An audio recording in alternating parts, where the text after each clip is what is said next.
Hello everyone, welcome to our channel cute mock. My name is Madhu Sharma and मैं हूं आपकी biology educator. So students, आज की video आप सभी के लिए बहुत इंपॉर्टेंट वीडियो होने वाली है, क्योंकि इस वीडियो में हम डिस्कस करने वाले हैं हमारा प्रीवियस ईयर बायोलॉजी पेपर जो कि आपका हुआ था 19 जुलाई 2024 स्लॉट 1। सो इस वीडियो को बनाने का मेरा मेन पर्पस यही है ताकि आप सभी बच्चे हर एक पेपर को अच्छे से चेक कर सको कि आपके जो क्वेश्चंस थे वो कहाँ से डायरेक्टली पूछे गए थे, किस तरह का क्वेश्चन पैटर्न था। तो इस वीडियो में मैं आपको बताऊंगी आपका हर एक क्वेश्चन जो है वो एनसीईआरटी बेस्ड है, हर एक क्वेश्चन जो है आपको एनसीईआरटी से ही पूछा गया है। सो आपको इस बात का बहुत ही खास ध्यान रखना है कि आपको आपकी प्रिपरेशन एनसीईआरटी बेस्ड ही रखनी है। एनसीईआरटी से बाहर आपको कुछ भी पढ़ने की ज़रूरत नहीं है। जितने भी क्वेश्चन, जितने भी पेपर्स आपको प्रीवियस ईयर्स में आए थे, उन सभी में ये बात कॉमन थी कि हर एक लाइन, हर एक क्वेश्चन जो है वो डायरेक्टली एनसीईआरटी से ही पूछा गया है। सो आप सभी को बिना अपना टाइम वेस्ट किए सिर्फ एनसीईआरटी पे फोकस करना है एंड एनसीईआरटी बेस्ड जितने भी आप mock paper, mock test practice कर सकते हो, आपको उन सभी को करना है। एनसीईआरटी के सिंगल लाइन, उस पे दिए गए ब्लू बॉक्सेस या कोई भी कार्टून, आपको कोई भी चीज़ जो है मिस नहीं करनी है। हर एक चीज़ को ध्यान से पढ़ना है, ध्यान से समझना है और याद करना है। सो इस वीडियो में हम यही चीज़ मैं आपको दिखाऊंगी कि हर एक क्वेश्चन जो है आपको बुक में किस चैप्टर से किस पेज नंबर में दिया गया है। So let's start with the video. So our first question is read the paragraph and answer the question given below. So ये आपका फर्स्ट क्वेश्चन है, यहाँ पर आपको पैसेज दिया गया है। तो ये पैसेज जो है आपको दिया है चैप्टर ऑर्गेनिज्म एंड पॉपुलेशन से। सो इस पैसेज के अंदर यहाँ पर आपको 5 क्वेश्चन पूछे जाएंगे, तो एक एक करके जो है हम यहाँ पर इनको चेक करेंगे। So first question is which of the following is not associated with realistic growth model. So इसका करेक्ट आंसर यहाँ पर होगा option number 2, that is J shape growth curve. So जैसे कि आपको पता होगा हमारा चैप्टर ऑर्गेनिज्म एंड पॉपुलेशन में आपको 2 तरह के ग्रोथ मॉडल्स दिए गए हैं। First one is this exponential growth curve and second one is logistic growth curve. So यहीं से डायरेक्टली जो है आपको ये क्वेश्चन जो है इन्होंने यहाँ पे पूछा है। इस पैराग्राफ को अगर आप देखोगे यहीं से डायरेक्टली जो है आपका ये क्वेश्चन बनता है। Next question is the process in which the fitness of one species is significantly lower in the presence of another species is known as. So इसका करेक्ट आंसर है option number 2, that is competition and this is again from the same chapter. अब क्योंकि ये एक ही passage के question है तो ये आपको सेम चैप्टर में ही मिलेंगे। सो अगर हम इस टॉपिक को देखें तो आपके पास यहाँ पर एक बहुत ही इंपॉर्टेंट टॉपिक जो कि इस चैप्टर में दिया गया है वो है पॉपुलेशन इंट्रैक्शंस। तो इस पॉपुलेशन इंट्रैक्शंस के अंदर आपको डिफरेंट तरह की इंट्रैक्शंस दी गई हैं, like mutualism, competition, predation, parasitism, commensalism and amensalism. So इन्हीं इंट्रैक्शन से आपके बहुत से क्वेश्चन आपको पेपर में पूछे जाते हैं एंड पूछे भी गए हैं। इन्हीं से आपको मैच बना दिए जाते हैं और इन्हीं को डायरेक्टली पूछा जाता है कि कौन सा एग्जाम्पल किस इंट्रैक्शंस के अंदर आता है। सो सेम क्वेश्चन अभी यहाँ से आपको पूछा गया है कंपटीशन पे।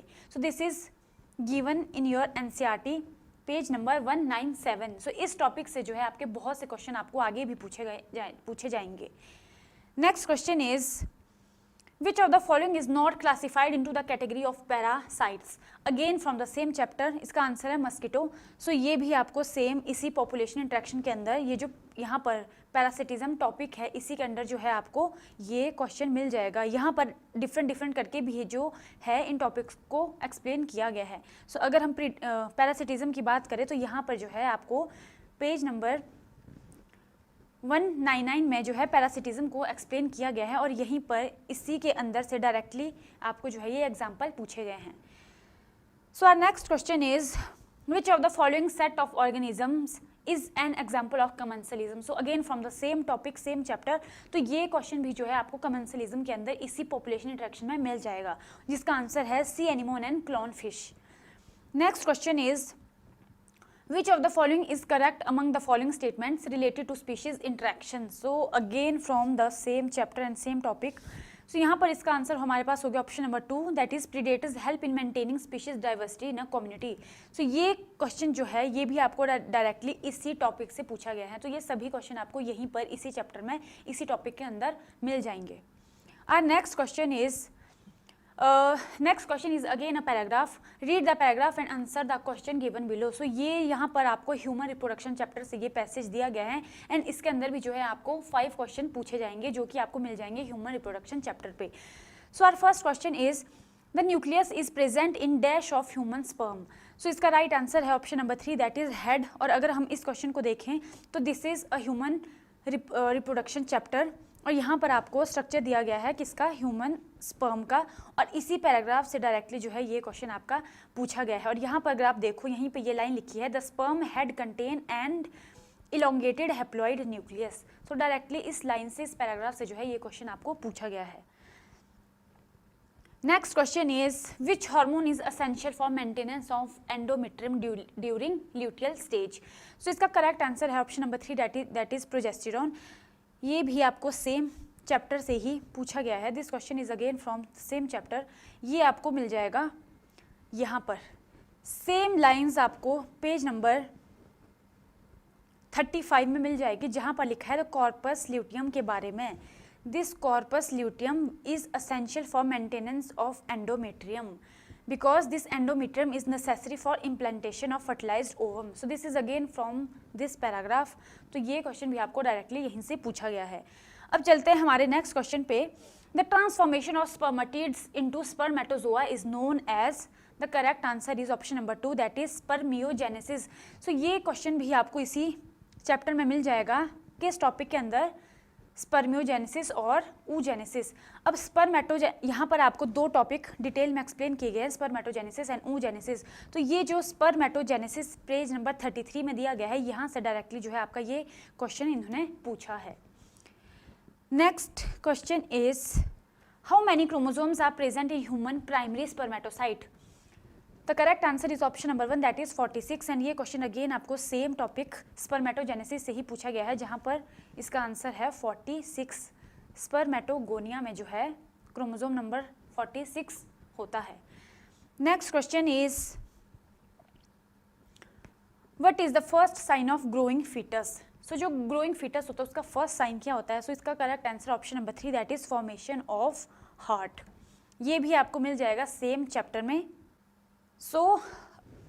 अगर आपको इस क्वेश्चन को देखना है तो यहाँ पर आपको एक चैप्टर में टॉपिक दिया गया होगा प्रेगनेंसी एंड एम्ब्रियोनिक डेवलपमेंट।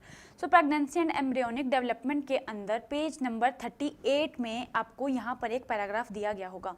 इस पैराग्राफ से डायरेक्टली जो है आपका ये क्वेश्चन पूछा गया है कि जो फीटस होता है उसकी डेवलपमेंट डिफरेंट स्टेजेस में कैसी होती है, कौन कौन से ऑर्गन पहले डेवलप होते हैं, कौन से लास्ट में डेवलप होते हैं, कौन से वीक में कौन सा ऑर्गन डेवलप होता है। तो ये आपको इस पैराग्राफ में डायरेक्टली इसका आंसर मिल जाएगा। Next question is choose the following statements which are correct with respect to continuous culture system. So this question is regarding to bioreactor. So ये क्वेश्चन आपको पूछा गया है चैप्टर बायोटेक्नोलॉजी से। तो अगर आप बायोटेक्नोलॉजी चैप्टर को चेक करें, पेज नंबर 174 में आपको अगेन डिटेल में बायोरिएक्टर के बारे में यहाँ पर दिया गया है। आपको दो तरह के डिफरेंट बायोरिएक्टर यहाँ पर पिक्चर्स दी गई हैं एंड इन्हीं के बारे में जो है यहाँ पर डिटेल में एक्सप्लेन किया गया है। सो इस पैराग्राफ से डायरेक्टली जो है ये क्वेश्चन आपका यहाँ पर पूछा गया है। सो इसका करेक्ट आंसर है हमारे पास option number 3 that is B and C only.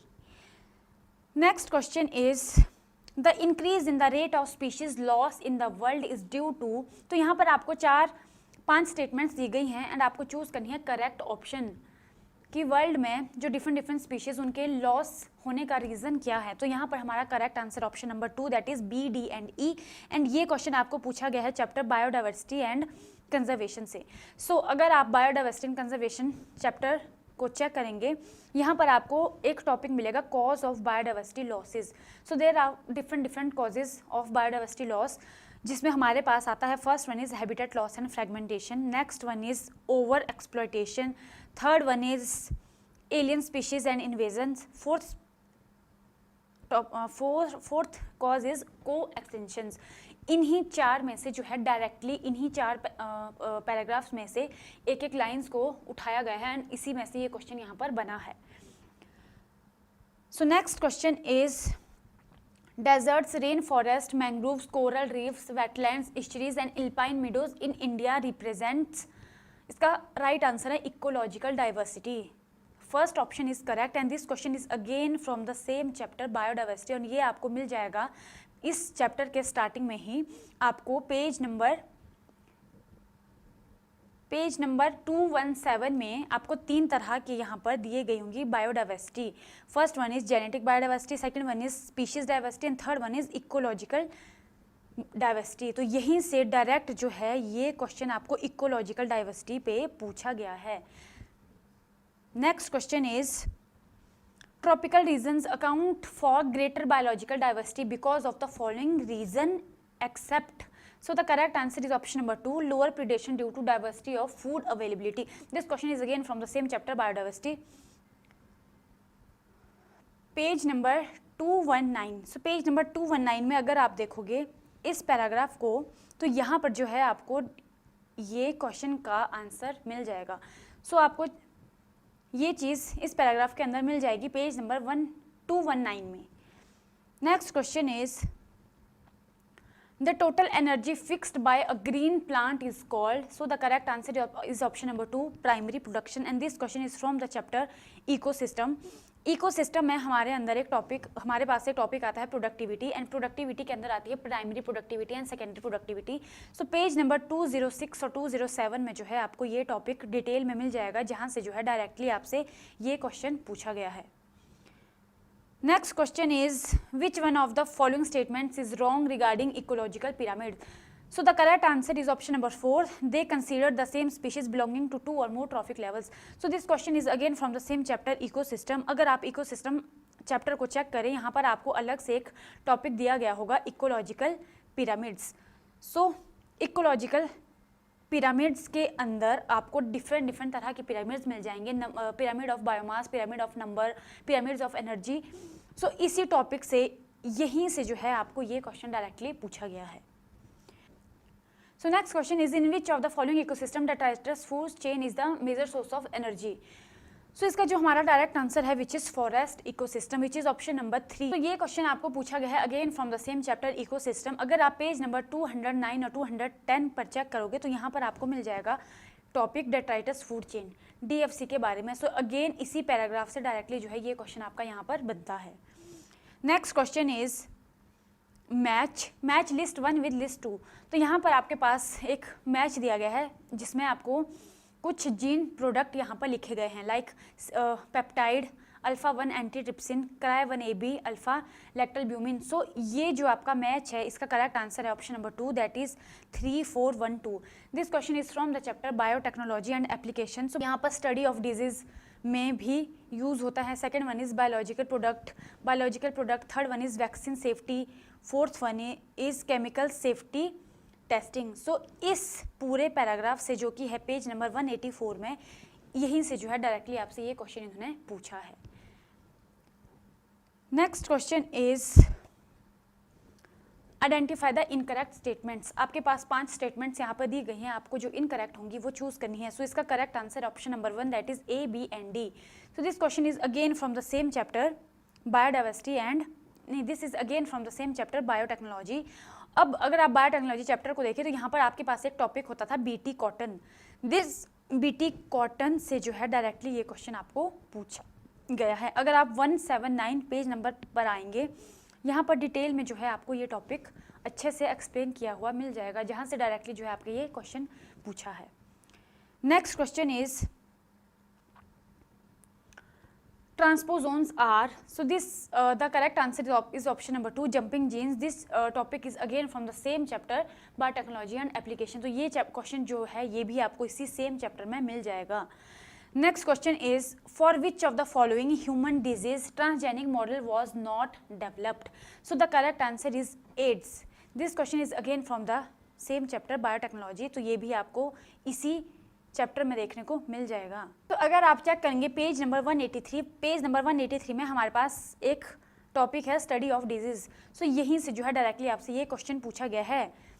Today transgenic models exist for many human disease such as cancer, cystic fibrosis, rheumatoid arthritis and Alzheimer. So जो है यहाँ से ये क्वेश्चन आपसे डायरेक्टली इन्होंने पूछा है। Next question is which of the following is not a cause of biodiversity loss. So अभी जो है हमने एक प्रीवियस क्वेश्चन में भी बायोडाइवर्सिटी लॉस के डिफरेंट कॉजेज पढ़े थे, तो वहीं से डायरेक्टली आपसे दोबारा से ये क्वेश्चन पूछा गया है। इसका राइट आंसर है को evolution. Next question is arrange the following steps in recombinant DNA technology on the basis of their sequence of occurrence. So this question is from the chapter biotechnology principle and processes. So यहाँ पर आपको 5 statements दी गई हैं और आपको क्या पूछा गया है कि आपको इनको सीक्वेंस में अरेंज करना है. So यहाँ पर इसका करेक्ट आंसर है option number 2, that is ADEBC. तो अगर हम चेक करें पेज नंबर 171 में, तो यहाँ पर जो है आपको टॉपिक दिया गया होगा processes of recombinant DNA technology, जिसमें आपको ये सभी पॉइंट्स इन्होंने डिटेल में एक्सप्लेन किए गए हैं. That is recombinant DNA technology involves several steps in specific sequence such as isolation of DNA, fragmentation of DNA by restriction endonuclease, isolation of desired DNA segment, ligation of DNA fragment into vector, transferring the recombinant DNA into the host and culturing the host cell in a medium at a large scale and extraction. So ये जो आपको यहाँ पर points दिए गए हैं इन्हीं को जो है वहाँ पर आपको रीअरेंज करने को बोला गया है. सो this question is from the chapter biotechnology and biotechnology principle and processes. Next question is identify the missing restriction site in a given E. coli cloning vector.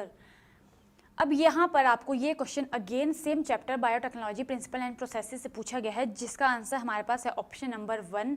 अब ये एग्जैक्ट सेम पिक्चर जो है आपको इस चैप्टर में मिल जाएगी जहाँ से इन्होंने डायरेक्टली इस क्वेश्चन को पूछा है. सो अगर आप चेक करो पेज नंबर 169, तो यहाँ पर डायरेक्टली जो है ये पिक्चर आपको दी गई है और इसी पिक्चर से डायरेक्टली ये क्वेश्चन यहाँ पर पूछा गया है. Next question is which of the following product is not developed by the use of biotechnology. तो यहाँ पर 4 ऑप्शन है हमारे पास. राइट आंसर है basmati rice. So this question is from the chapter biotechnology and its application. तो ये question भी जो है आपको वहीं पर मिल जाएगा. Next question is match list 1 with list 2. तो यहाँ पर हमारे पास अगेन एक मैच है जिसमें आपके पास 4 डिफरेंट माइक्रोब्स के नाम दिए गए हैं एंड आगे वो माइक्रोब्स जिस प्रोडक्ट को प्रोड्यूस करते हैं. सो correct answer is option number 1, that is 4, 3, 2, 1. और ये क्वेश्चन आपसे पूछा गया है चैप्टर माइक्रोब से. माइक्रोब जो है उनका रोल बहुत ही यूजफुल रहता है हमारे लिए. So these are used to produce different chemicals, enzymes and other bioactive molecules. So यहाँ पर इस पैराग्राफ जो है आपका ये क्वेश्चन पूछा गया है, दैट इज फंगस जो कि सिट्रिक एसिड प्रोड्यूस करता है Aspergillus. Second one is Acetobacter जो एसिटिक एसिड प्रोड्यूस करता है. क्लोस्ट्रीडियम जो है अगेन बैक्टीरियम है जो कि ब्यूटारिक एसिड प्रोड्यूस करता है. एंड लैक्टोबैसिलस भी जो एक बैक्टीरिया है वो लैक्टिक एसिड प्रोड्यूस करता है. सो यहीं से इन्होंने इस मैच को आपको बनाया, यहीं से जो है ये मैच इन्होंने आपसे पूछा है. Next question is again a match. तो यहाँ पर जो है आपको 4 प्रोसेसेस के नाम दिए गए हैं. Phosphorus absorption, nitrogen fixation, ethanol production. तो ये क्वेश्चन जो है इसका राइट आंसर यहाँ पर ऑप्शन नंबर 4, दैट इज 2, 3, 4, 1. और ये क्वेश्चन जो है दोबारा सेम चैप्टर माइक्रोब से ही पूछा गया है. तो अगर आप चेक करो यहाँ पर आपको एक टॉपिक इसी सेम चैप्टर में मिलेगा, माइक्रोब्स एज बायो फर्टिलाइज़र. सो माइक्रोब्स एज बायो फर्टिलाइजर्स जो आपका टॉपिक है आपको 157 पेज नंबर पे मिल जाएगा. यहीं से डायरेक्ट जो है आपसे ये क्वेश्चन पूछे गए हैं जिसमें बायो फर्टिलाइजर्स के बारे में दिया गया है, माइक्रोराइजा के बारे में दिया गया है, साइनोबैक्टीरिया के बारे में दिया गया है एंड नाइट्रोजन फिक्सेशन के बारे में. सो यहाँ से डायरेक्टली जो है ये आपका मैच इन्होंने बनाया है. Next question is which vitamin is increase during the conversion of fresh milk to curd. So इसका correct answer is option number 3, that is B12. तो ये क्वेश्चन दोबारा आपको सेम इसी चैप्टर से पूछा गया है जो आपको स्टार्टिंग में यहाँ पर मिल जाएगा जहाँ पर कर्ड की फॉर्मेशन बताई गई है. सो जहाँ पर कर्ड की फॉर्मेशन है वहीं पे आपको ये चीज़ क्लियरली मेंशन होगी दैट जो लैब है यानी कि लैक्टिक एसिड बैक्टीरिया है, they play very beneficial role in checking disease causing microbes. और ये जो कर्ड होती है it is important and it improve its nutritional quality by increasing vitamin B12. So इस पैराग्राफ से डायरेक्टली ये क्वेश्चन यहाँ पर पूछा गया है. Next question is match list 1 with list 2। तो अगेन यहाँ पर एक मैच है जहाँ पर आपको कुछ डिजीजेस दी गई हैं लाइक निमोनिया, टाइफाइड, रिंगवॉर्म, और आगे आपको उनका पैथोजन ऑर्गेनिज्म दिया गया है कि कौन सा पैथोजन है इस डिजीज को कॉज करता है। तो यहाँ पर हमारे पास इसका correct answer option number 2 that is 4321। And ये क्वेश्चन आपको डायरेक्टली पूछा गया है chapter human health and diseases से। So human health and disease में आपके पास डिफरेंट तरह की कुछ कॉमन ह्यूमन डिजीजेज दी गई हैं। पेज नंबर 130 से आगे, पेज नंबर 130 से स्टार्ट हैं। तो यहाँ पर आपको टाइफाइड के बारे में मिल जाएगा जिसका कॉजल ऑर्गेनिज्म है साल्मोनेला टाइफी। एंड नेक्स्ट यहीं पर आपको मिल जाएगा निमोनिया के बारे में, कॉमन कोल्ड के बारे में, एंड नेक्स्ट वन मलेरिया के बारे में। तो ये सारी डिजीज जो है यहीं से आपको इन्हीं को यहाँ से उठाकर इसका मैच बना दिया गया जो डायरेक्टली आपसे पूछा है। Next question is identify the incorrect statement. तो यहाँ पर कुछ आपको स्टेटमेंट्स दी गई हैं और आपको चूज करनी है जो इनकरेक्ट है। सो यहाँ पर हमारा करेक्ट आंसर है B, C and D. And ये जो क्वेश्चन है this is from again from the same chapter. And यहाँ पर डिजीज जो जिसके बारे में पूछा गया है वो है, यहाँ पर भी आपको डिफरेंट डिजीज पूछी गई हैं, कहीं पे मलेरिया, कहीं पे filarial worm, ascariasis, Entamoeba histolytica. तो यहाँ पर ये क्वेश्चन दोबारा से आपको डिजीज से पूछा गया है, तो सेम ये आपको इसी चैप्टर में इसी पैराग्राफ के अंदर से पूछा गया है।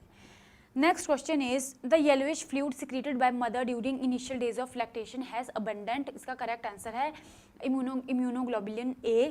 सो अगेन ये क्वेश्चन आपको इसी सेम चैप्टर से पूछा गया है इम्यूनिटी वाले टॉपिक में। जब आप इम्यूनिटी वाले टॉपिक में एंटर करते हो तो वहाँ पर आपको मिल जाएगा पैसिव इम्यूनिटी के बारे में। सो पैसिव इम्यूनिटी में हमारे पास आता है immunoglobulin A which is abundant in milk to protect the infant.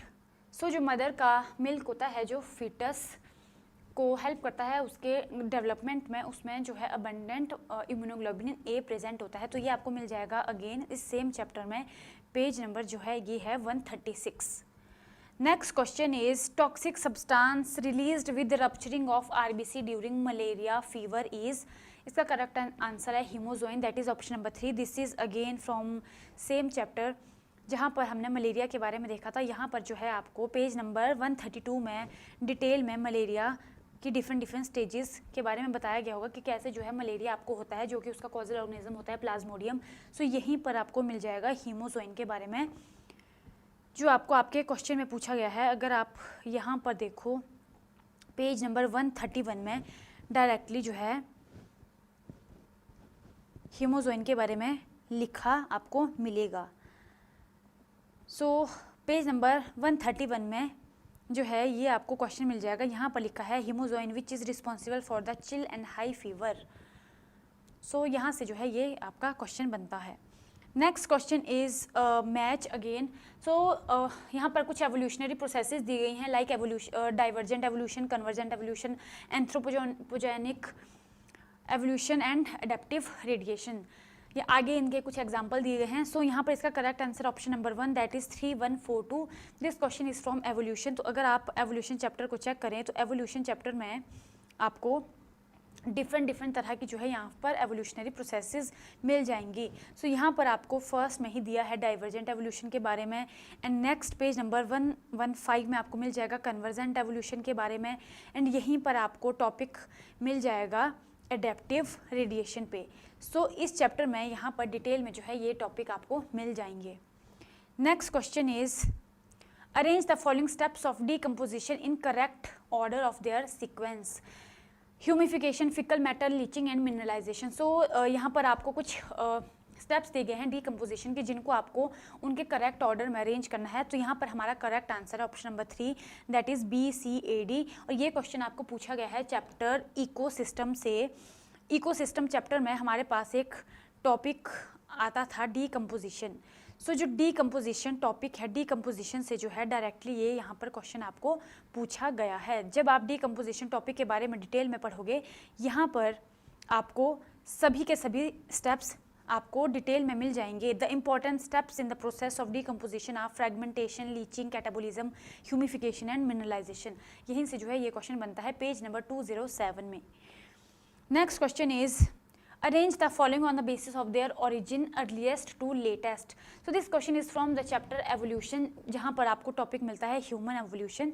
यहाँ पर 5 आपको स्टेप्स दिए हैं जिनको आपको रीअरेंज करना है on the basis of origin earliest to latest. So यहाँ पर correct answer option number two that is CAEBD। अगर हम इस क्वेश्चन को देखें तो ये आपको मिलेगा चैप्टर एवोल्यूशन में। एवोल्यूशन में आपको ये कहाँ पर मिलेगा? ह्यूमन एवोल्यूशन के अंदर। तो जो ह्यूमन एवोल्यूशन टॉपिक है वहाँ पर आपको ह्यूमन एवोल्यूशन के बारे में डिटेल में एक्सप्लेन किया होगा, कैसे जो है कौन सबसे पहले, किसका ओरिजिन हुआ था, किसका सबसे लास्ट में हुआ था। So this is a topic origin and evolution of man. So यहाँ पर आपको ये सेम चीज़ जो है अच्छे से एक्सप्लेन की हुई मिल जाएगी पेज नंबर 124 में। Next question is homologous organs are. तो अभी जो है हमने सेम एवोल्यूशन चैप्टर में ही जैसे देखा था, तो इसका आंसर है हमारे पास similar in structure but different in function. So homologous organ जो है वो सेम आपको टॉपिक मिल जाएगा एवोल्यूशन में, जहाँ पर दो तरह के जो है हमारे पास एवोल्यूशनरी प्रोसेसेस होती थी, convergent evolution and divergent evolution. And दो तरह के जो है ये ऑर्गन्स होते थे, homologous organs and analogous organs. So यहीं से डायरेक्टली जो है आपको ये इन्होंने क्वेश्चन यहाँ पर पूछ लिया है कि कौन सा इनमें से होमोलोगस ऑर्गन है और कौन सा नहीं है। यहाँ पर आपको पेज नंबर 114 में मिल जाएगा होमोलोगस ऑर्गन्स के बारे में। So this is given in page number 114 and 115. Next question is match list 1 with list 2. So यहाँ पर कुछ साइंटिस्ट के नाम दिए गए हैं एंड उनका कॉन्ट्रीब्यूशन। सो इसका करेक्ट आंसर है option number 1 that is 3142 and this question is from the chapter molecular basis of inheritance. So अगर आप चेक करें पेज नंबर 100 पे, तो यहाँ पर आपको ले कूपरोन एक टॉपिक दिया गया होगा जहाँ पे दो साइंटिस्ट जैकोब एंड मोनोड का यहाँ पर इन्होंने मेंशन किया है। सो एक मैच का जो एक ऑप्शन है आपको यहाँ पर मिल जाएगा। नेक्स्ट की अगर हम बात करें DNA fingerprinting which was initially developed by Alex Jeffrey, तो ये आपको मिल जाएगा अगेन इसी सेम चैप्टर में पेज नंबर 106 में। तो इसी तरह जितना भी इस मैच में आपको बाकी साइंटिस्ट के बारे में पूछा गया ये भी आपको इसी सेम चैप्टर में मिल जाएगा। जब आप डिटेल में चैप्टर पढ़ोगे आपको हर एक क्वेश्चन का जो है क्लियरली आंसर मिल जाएगा। Next question is which of the following is not component of DNA। This is again from the same chapter. तो यहाँ पर आपको आंसर करना है। तो यहाँ पर करेक्ट आंसर है थाइमीन। अब ये आपको नाइट्रोजनस बेसिस जो कि हमारे पास 4 तरह के होते हैं, एडेनिन, ग्वानिन, थाइमिन, साइटोसिन, वहाँ से क्वेश्चन पूछा गया है कि कौन सा इनमें से नहीं है। तो यहाँ पर ये हो गया हमारा करेक्ट आंसर, क्योंकि जो thymine this is not a component of DNA, it is a vitamin B1। So ये क्वेश्चन दोबारा से हमारा same chapter molecular basis of inheritance से पूछा गया है। Next question is enzyme helpful in polymerizing RNA with defined sequences in a template independent manner is polynucleotide phosphorylase. इसका correct answer है option number 2। This question is again from the same chapter molecular basis of inheritance. तो अगर आप check करें page number 96, तो 96 page number में आपको यहाँ पर पॉलीन्यूक्लियोटाइड फॉस्फोरिलेज इस एंजाइम का मेंशन मिल जाएगा। तो इस पैराग्राफ से डायरेक्टली आपका ये क्वेश्चन पूछा गया है। Next question is RNA is a labile molecule due to the presence of 2' OH group. Option number 4 is the right answer again from the same chapter molecular basis of inheritance. Page number 87 में इस paragraph के अंदर जो है directly आपका ये question बन जाएगा, जहाँ पर RNA और DNA में थोड़ा सा डिफ्रेंशिएट करके इनको एक्सप्लेन किया है। तो यहीं पर जो है डायरेक्टली आपका ये क्वेश्चन मिल जाएगा। अगर आप यहाँ से चेक करें, RNA is also known to be catalytic hence reactive. DNA is chemically less reactive but structurally more stable when compare to RNA। सो यहीं पर आपको मिल जाएगा 2' OH group present at every nucleotide in RNA is a reactive group and makes RNA labile and easily degradable। So यहाँ से directly जो है ये क्वेश्चन आपको पूछा गया है। Next question is match list 1 with list 2। सो यहाँ पर आपको कुछ डिजीज़ के नाम दिए गए हैं एंड आगे कि वो डिजीज़ जो है किस वजह से होती हैं। तो इसका correct answer option number 4 that is 4132 और ये क्वेश्चन आपको पूछा गया है chapter principal of inheritance and variation से। इस चैप्टर में अगर हम बात करें page number 75, so page number 75 में आपके पास कुछ क्रोमोसोमल डिसऑर्डर्स दिए गए हैं, जहाँ से जो है डायरेक्टली आपका ये क्वेश्चन पूछा है। यहाँ पर डिफरेंट क्रोमोसोमल डिसऑर्डर्स हैं, इन्हीं में से जो है ये आपका डायरेक्ट क्वेश्चन इन्होंने पूछा है। एंड कुछ हमारे पास आते हैं मेंडेलियन डिसऑर्डर्स। मेंडेलियन डिसऑर्डर्स में हमारे पास आता है कलर ब्लाइंडनेस, जो कि पेज नंबर 73 में दिया है, एंड पेज नंबर 74 में आपको मिल जाएगा haemophilia, sickle cell anaemia and phenyl ketonuria, thalassaemia. सो यहाँ से जो है डायरेक्टली इन्होंने ये क्वेश्चन आपसे पूछा है। Next question is of the following statement which is are correct. So यहाँ पर आपको कुछ स्टेटमेंट्स दी गई हैं, आपको चूज करना है कौन सी उनमें से करेक्ट हैं। तो यहाँ पर करेक्ट आंसर है option number B, option number second, B and C only. So this question is again from the same chapter, mutation, polygenic inheritance, pleiotropic. ये सभी चीज़ें आपको दोबारा इसी सेम चैप्टर में मिल जाएंगी बहुत ही इजीली। यहाँ पर आपको मिलता है एक चैप्टर, एक topic mutation and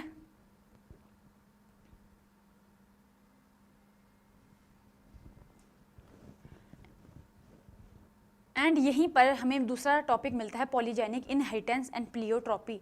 so directly page number 69 जो है यहाँ पर आपको ये क्वेश्चन के आंसर मिल जाएंगे।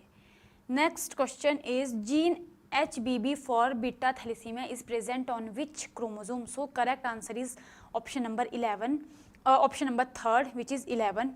सो ये क्वेश्चन अगेन हमें सेम चैप्टर से पूछा गया है which is principle of inheritance and variation, जहाँ पर हमने थैलेसीमिया के बारे में अभी अभी देखा था कि कुछ डिजीज़ जो है आपके पेरेंट्स से आपको होती हैं जिन्हें हम जेनेटिक डिजीज़ कहते हैं। तो this is a autosome linked recessive blood disease transmitted from parents to the offspring. तो यहाँ पर आपको दो तरह के alpha thalassaemia and beta thalassaemia के बारे में डिटेल में एक्सप्लेन किया गया है, जहाँ से आपका ये क्वेश्चन पूछा गया है again from the NCERT. And next, in a given pedigree chart, P is a female suffering from a disease which is denoted by A dominant allele and a small a recessive allele. Find the genotype of P. So इसका correct answer option number 4, that is small a. अब ये question directly एक pictorial question है जो आपको same chapter principal of inheritance and variation से पूछा गया है। यहाँ पर आपके सामने आप देख पा रहे होंगे आपको दो पिक्चर्स दी गई हैं, इन्हीं से जो है डायरेक्टली इस क्वेश्चन को यहाँ पर इन्होंने पूछा है। So this is a autosomal recessive inheritance, this is a autosomal recessive trait यानी कि दिस। सो यहाँ से डायरेक्टली ये आपका क्वेश्चन इन्होंने पूछा है, इसीलिए आपको एनसीईआरटी की कोई भी लाइन, कोई भी पिक्चर, कोई भी बॉक्स, इसको कभी भी स्किप नहीं करना है, हर एक चीज़ को अच्छे से पढ़ना है एंड उसके शॉर्ट नोट्स अपने पास बनाने हैं। Next question is choose the statements which are correct with respect to medical termination of pregnancy MTP Act 2017। so यहाँ पर आपको 4 स्टेटमेंट्स दी गई हैं, आपको चूज करनी है कौन से स्टेटमेंट्स MTP के रिगार्डिंग करेक्ट हैं। तो correct answer is option number 4, that is A and D, और ये क्वेश्चन आपका बनता है चैप्टर रिप्रोडक्टिव हेल्थ से। सो पेज नंबर 46 में आपको एक टॉपिक दिया गया है medical termination of pregnancy, that is MTP। सो यहाँ पे डिटेल में जो है यहाँ से आपको डिफरेंट स्टेटमेंट्स इन्होंने उठाई हैं एंड इन्हीं को आपको पूछा है कि कौन सी करेक्ट है कौन सी इनकरेक्ट है। सो ये भी आपको मिल जाएगा 46 पेज नंबर पे। Next question is which of the following is incorrect regarding oral contraceptives. So यहाँ पर ओरल कॉन्ट्रासेप्टिव्स के रिगार्डिंग आपको कुछ स्टेटमेंट्स दी गई हैं, आपको चूज करनी है कौन सी करेक्ट है कौन सी इनकरेक्ट है। तो यहाँ पर बेसिकली इनकरेक्ट पूछिए, तो option number 3 that is are correct answer. So this question is again from this chapter reproductive health, जहाँ पर आपको डिफरेंट मेथड्स दिए गए हैं कॉन्ट्रासेप्शन के। तो यहाँ पर पेज नंबर 45 में हमें एक टॉपिक मिलता है ओरल कॉन्ट्रासेप्शन का। सो इस पैराग्राफ से डायरेक्टली जो है आपको ये क्वेश्चन यहाँ पर पूछा गया है। Question number next question is hormone releasing intra uterine devices is. So यहाँ पर 4 ऑप्शन दिए गए हैं, the answer is LNG20, option number 2। So this question is again from the same chapter, और ये भी एक कॉन्ट्रासेप्शन का मेथड है जो कि है IUDs यानी कि intra uterine devices. So page number 44 में आपको एक टॉपिक मिल जाएगा इंट्रा यूटेराइन डिवाइसेस का, जिसके अंडर डिफरेंट डिवाइसेस आती है, copper releasing IUDs, non medicated IUDs and hormone releasing IUDs। तो यहीं से इन्होंने ये डायरेक्ट क्वेश्चन आपको पूछा है। Next question is match list 1 with list 2। सो यहाँ पर आपको अगेन एक मैच दिया गया है जिसमें फर्स्ट है autogamy, geitonogamy, xenogamy and hydrophily. So this question, इसका जो राइट आंसर वो है ऑप्शन नंबर 3, दैट इज 4312। और ये क्वेश्चन पूछा गया है chapter sexual reproduction in flowering plant. So ये आपका फर्स्ट चैप्टर है और फर्स्ट चैप्टर से जो है इन्होंने ये क्वेश्चन पूछा है कहाँ से, पॉलिनेशन से। पॉलिनेशन आपका बहुत इंपॉर्टेंट एक टॉपिक बनता है जहाँ पर डिफरेंट तरह के जो है पॉलिनेटर अपना रोल प्ले करते हैं पॉलिनेशन में। सो ये आपको टॉपिक मिल जाएगा पेज नंबर 11 पे। तो 11 पे जो है डिफरेंट पॉलिनेशन के टाइप दिए गए हैं, लाइक ऑटोगैमी। नेक्स्ट वन यहीं पे आपको मिल जाएगा जिटनोगैमी, जीनोगैमी। तो यहाँ से इसी पैराग्राफ से, इसी टॉपिक से डायरेक्ट इन्होंने ये मैच आपको पूछ लिया है, ये भी आपके एनसीईआरटी में आपको मिल जाएगा। Next question is arrange the given stages of megasporogenesis in chronological order. तो यहाँ पर आपको 4 स्टेप्स दिए गए हैं जिनको आपको क्रोनोलॉजिकल ऑर्डर में अरेंज करना है। सो यहाँ पर correct answer option number 4, that is CBAD। This question is from megasporogenesis, again from the same chapter human sexual reproduction in flowering plant. तो यहाँ पर अभी हमने एक चीज़ देखी थी, आपको टॉपिक दिया गया था मेगास्पोरोजेनेसिस। सो यहाँ पर पेज नंबर 9 में आपको मिल जाएगा megasporogenesis. Megasporogenesis is the process of formation of megaspores from the megaspore mother cells. So this is given in page number 9. So ये आपको डिटेल में यहाँ पर इसके डिफरेंट स्टेप्स मिल जाएंगे।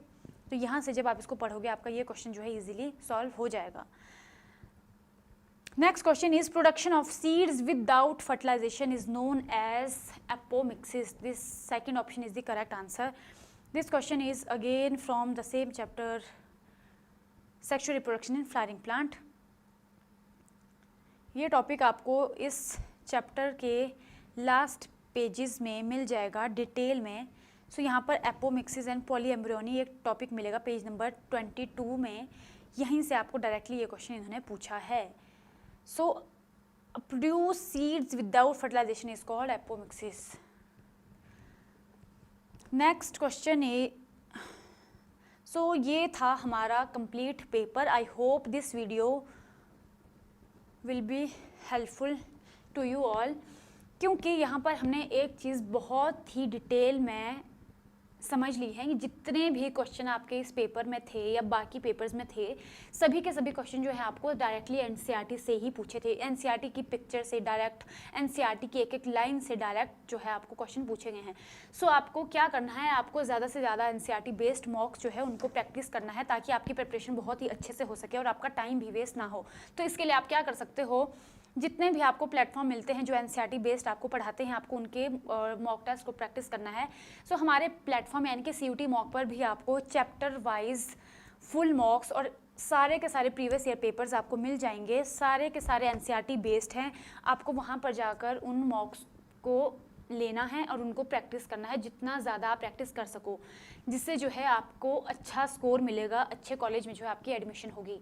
सो आई होप ये वीडियो आपके लिए हेल्पफुल प्रूव हुई होगी।